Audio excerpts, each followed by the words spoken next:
KPCC ആസ്ഥാനമായ ഇന്ദിരാഭവനിൽ രാവിലെ 10:30 MLA-മാരുടെ യോഗം AICC നിരീക്ഷകർ വിളിച്ചു ചേർത്തിരിക്കുന്നത്. നിരീക്ഷകരായെത്തിയ അജയ് മാക്കൻ, മുഗൾ വാസ്നിക് എന്നിവർ ഏതാണ്ട് 10 മണിയോടെ KPCC ആസ്ഥാനത്തേക്ക് എത്തിച്ചേരുമെന്ന് പ്രതീക്ഷിക്കുന്നു. ഇന്നലെ തന്നെ അവർ KPCC ആസ്ഥാനത്ത് വന്നതാണ്. ഇന്നലെ AK ആന്റണി അടക്കമുള്ള പ്രധാനപ്പെട്ട നേതാക്കളുമായി കൂടിക്കാഴ്ച നടത്തി. രാത്രി ഏതാണ്ട് 10 മണിയോടെ ബെന്നി ബെഹനാൻ, MK രാഘവൻ ഉൾപ്പെടെയുള്ള മുതിർന്ന MP-മാരുമായി അവർ താമസിക്കുന്ന ഹോട്ടലിൽ കൂടിക്കാഴ്ച നടന്നിട്ടുണ്ട്. ഇന്ന് രാവിലെ 8:30 VM സുധീരൻ, K സുധാകരൻ അടക്കമുള്ളവർ ഹോട്ടലിൽ ഈ നിരീക്ഷകരുമായി കൂടിക്കാഴ്ച നടത്തുമെന്ന വിവരങ്ങളാണ് ലഭിക്കുന്നത്.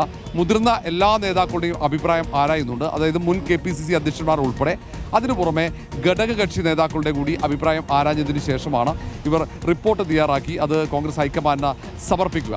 ഏതായാലും ഈ ഘട്ടത്തിൽ ഈ ചുരുങ്ങിയ സമയത്തിനിടെ അവസാന മണിക്കൂറുകളാണ് നേതാക്കളെ സംബന്ധിച്ചിടത്തോളം ഏറ്റവും നിർണായകമാണ്. രമേശ് ചെന്നിത്തല, VD സതീശൻ, KC വേണുഗോപാൽ ഇവരുടെ ക്യാമ്പുകൾ MLA-മാരെ കൂടെ നിർത്താനുള്ള ശ്രമം ഇന്നലെ രാത്രിയും തുടരുകയാണ്. രഹസ്യ കേന്ദ്രങ്ങളിൽ MLA-മാരുമായി ഉള്ള യോഗങ്ങൾ നടക്കുന്നുണ്ട്. അങ്ങനെ വളരെ കൃത്യമായ കൂടിയാലോചനകൾ ഒപ്പം നിർത്താനുള്ള ശ്രമമാണ്. അതിനിടയിലാണ് അല്പം മുമ്പ് ഇവിടെ KPCC ആസ്ഥാനത്തിന് മുന്നിൽ കൂറ്റൻ ഫ്ലെക്സ് ബോർഡ് പ്രത്യക്ഷപ്പെട്ടത്. അത് KC വേണുഗോപാലിനെ പിന്തുണയ്ക്കുന്ന "we want KC, warm welcome leader" KC വേണുഗോപാലിൻ്റെ ഒരു വലിയ ഫ്ലെക്സ് ബോർഡാണ് ഇത്.